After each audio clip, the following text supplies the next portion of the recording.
sociale de Guinée et la nomination des chefs de quartier et présidents de district par les gouverneurs de région. Les forces sociales de Guinée portent à la connaissance de l'opinion nationale et internationale face à la militarisation administrative sans précédent de toutes nos régions administratives, préfectures et sous-préfectures depuis le coup d'État du 5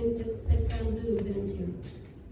Qu'elles ont engagé des actions citoyennes contre la volonté du CNRD à faire des quartiers et districts des instruments politiques en violation des lois de la République. Au titre de cet engagement citoyen, les forces sociales de Guinée ont introduit auprès de la Cour suprême une requête aux fins d'annulation du décret du 9 août 2023 portant nomination des présidents de district et de quartier par les gouverneurs de région. Cette requête, faite pour excès de pouvoir contre le président de la transition, introduite par notre Conseil à la date du 5 octobre 2023, après plusieurs tentatives d'obtention de la copie physique d'audit décret sans succès constaté par voie d'huissier, a été enregistrée à la Cour suprême le 9 octobre 2023 sous le numéro 1809. Sur le plan sécuritaire de la justice et des droits de l'homme, il est à noter qu'en plus du fait que les Guinéens, dans leur majorité, de façon déclarée ou non, ont totalement perdu foi en la prière, dans sa version actuelle, avec de longues détentions préventives et des poursuites visiblement sélectives ou politiques, vivent dans un sentiment d'insécurité totale. Cette situation de psychose et de manque de confiance galopante dans la capacité des autorités de la transition à jouer leur rôle régalien s'explique par les attaques régulières à main armée des personnes partout dans le pays par des bandes organisées avec des pertes énormes de leurs avoirs financiers et matériels. Des aveux d'impuissance de la part des autorités avec des évasions spectaculaires à répétition des prisons accompagnées de panique publique et des graves violations de droits humains.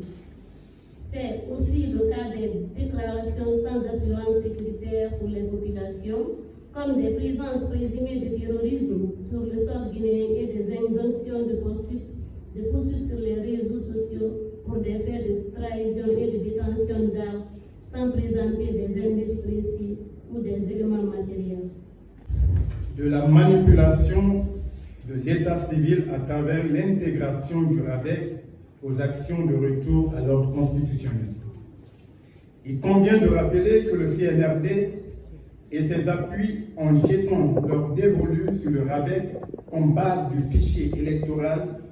qui servira aux élections pour le retour à l'ordre constitutionnel savaient pertinemment que cela est techniquement, financièrement et politiquement impossible dans une transition. Les forces sociales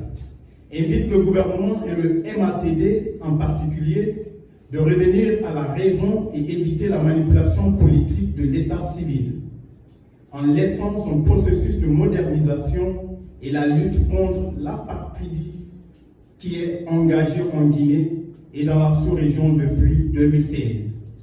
En conséquence, que la sagesse et la responsabilité républicaine prévalent à leur niveau en revenant au fichier électoral de 2020 pour le retour à l'ordre constitutionnel. De la tentative d'organisation des élections par un OGE non consensuel. Toute ambition politique ou visée lucrative qui consiste à faire organiser les élections par un organisme non consensuel ou par le gouvernement à travers le MATD est juridiquement et politiquement une menace aussi bien pour la stabilité du pays que pour tous ceux qui se feront avocats politiques et médiatiques d'une telle aventure. En conséquence, les forces sociales invitent le MATD